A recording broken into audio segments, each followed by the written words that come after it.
So this summer we hired 4 summer students, 2 down in the township of Tay and 2 up in township of Georgian Bay. And that was Adam and Dave. They're in the photos here on the left and the right. So they were based out of Honey Harbor using the Baykeeper. So if anyone was out on the water, you would have seen them.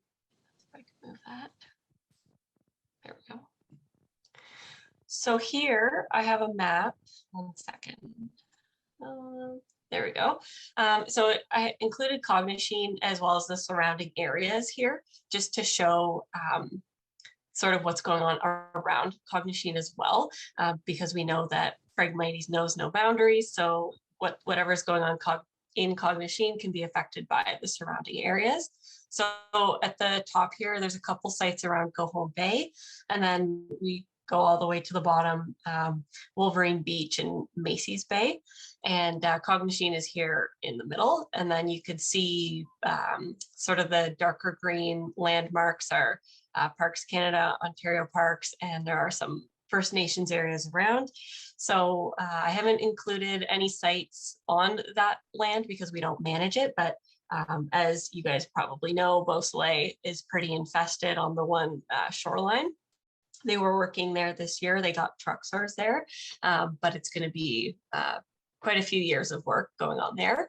And we were also at Giant's Tomb with the Georgian Bay Land Trust this year. They had one site a few years ago that was very large, but we went back to it this past summer and we had way more people than we needed. So that was good. We're seeing a lot of progress there. There was only a couple stalks growing back, and that's all that's at Giant's Tomb right now. Each dot represents a different site. Jack, you probably know all of this already, but the green represents the sites that we're not seeing any regrowth. Yellow are the ones that were cut this year by our staff and volunteers. Blue is native Phragmites, and red is Phragmites that's left untreated. So here's more zoomed into Cognashene.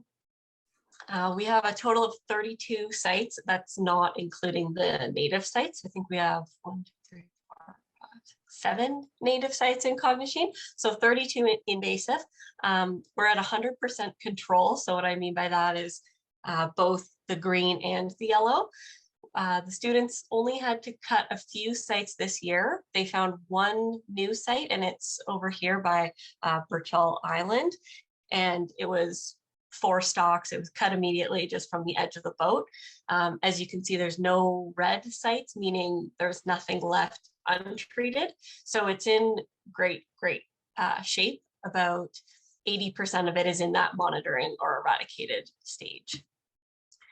So just in comparison to last year, like I said, only one new site was found, and we can see this even in areas where there's a lot of control just from sites that are still growing, and it could be coming from other regions. So down could be coming from the Honey Harbor area or Beausoleil Island. They spread from their seeds and fragments of the root system. So only one new site was found this year, but we see a huge jump in the number of sites in that eradicated monitoring stage. So we barely saw any regrowth this year, which was great. And then we see a decrease in the number of sites that we had to cut. So that kind of goes hand in hand. And similar to last year, we were at 100% control in Cognashene. So our program is working. The sites are decreasing in size, making our work more effortless, which is fantastic. A lot more monitoring rather than cutting. Again, only one new site found, so it's not too big of a deal. And we had to cut about 5. So just looking into next year, Cognashene will still need monitoring and management because we are still having to cut some sites. And like I said before, we found one new one.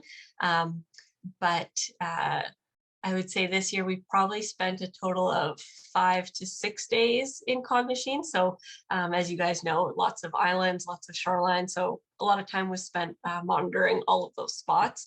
But when it came down to cutting, it was only a couple days that the students had to go up there. So not too much time, but we do want to continue that work in 2022 to really protect Cognashene and make sure that, you know, if we were to stop any efforts now, it could go back to what it was a few years ago, because of the fact that we are seeing one new site pop up means that Cognashene is still at risk for Phragmites infestation, but it is in great shape. So Cognashene, as well as Honey Harbor, which is just south of you guys, they're both in really great control and are really great success stories, and showing how our work is being done and being well done. So yeah, next year we just hope that we can continue this progress and continue to protect Cognashene from Phragmites.